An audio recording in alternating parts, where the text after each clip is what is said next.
Hey everyone, I picked Social Cause Week because I figured that a Social Cause Week would definitely bring light to some things that sometimes we forget about. There was a lot of fail during the week because Darren, Sergio, and Serge really didn't enlighten us with what they know about the social cause.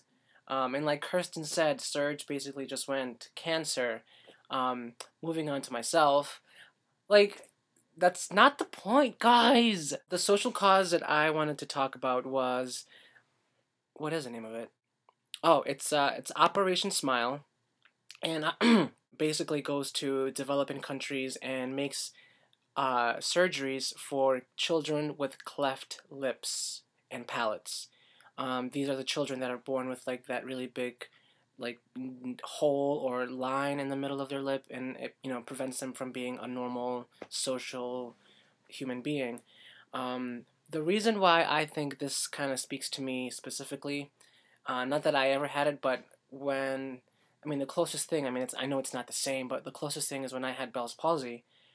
I remember how much of a monster I felt like because one side of my face was paralyzed and I couldn't smile and I couldn't do anything. I like wanted to hide my face because I couldn't talk to people. I couldn't pronounce words. It was horrible. Um, and I see these kids with something much more significant on their face, and it's horrible to even imagine what kind of lifestyle they live because of it.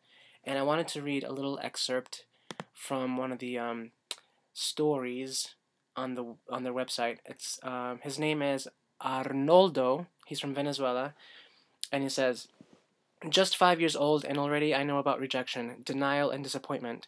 It's a hard lesson for a child like me whose only desire is to be normal. Through no fault of my own, I was born with a disfiguring cleft lip. Outside of our home, my mother says I would duck and cover my head since it hurt me so much to be stared at.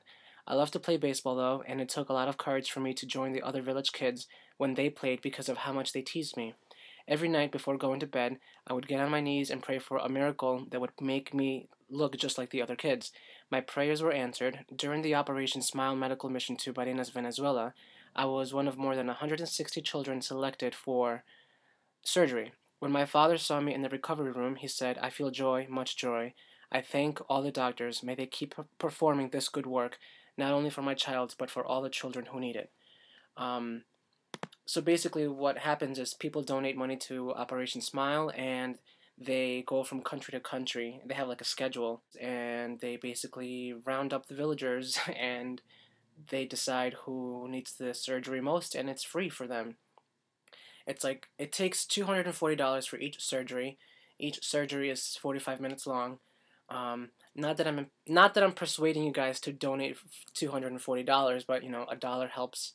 And I wanted to bring some light to this because I think it's a great organization. It's a free surgery for someone who needs it, and I'm sure you guys can agree that a smile is worth 1,000 things. Or what's the saying? I don't. Kirsten, I'm glad that you found an apartment that you liked, and that you are in the North End. I know I left you a comment on your video, but I was going to be working at this place, this tapas Mexican place in Boston. Well, I wasn't going to, like, all I ever did was think about applying, like, I never actually applied. But in my head, I was almost going to work there. Serge, you are a mess. You, you seem like really, I don't know, you seem like really studious and, like, focused through Twitter and YouTube videos, but I know you've got some raunchiness in you, and like you can tell in your mannerisms that like you're studying, but your one eye is like looking across the room at some guy. Like I know what you do. Sergio, good luck with all your networking gigs that you got going on. What is this, a networking convention that you're at? Like, when is that gonna stop? Or like what? And Darren, Darren, yes, we are all Aries. That means we are all fire signs. I guess that's why we're so, like, clashy. We're all Rams, so we all kind of ram with each other. That didn't make sense. When is your birthday? I know Kirsten said that she was a Gemini, but when's your birthday? I don't. I'll see you guys next week. Next week, you'll see me in New York. I'm leaving on Monday. Sunday. Why do I always do that? Okay, bye.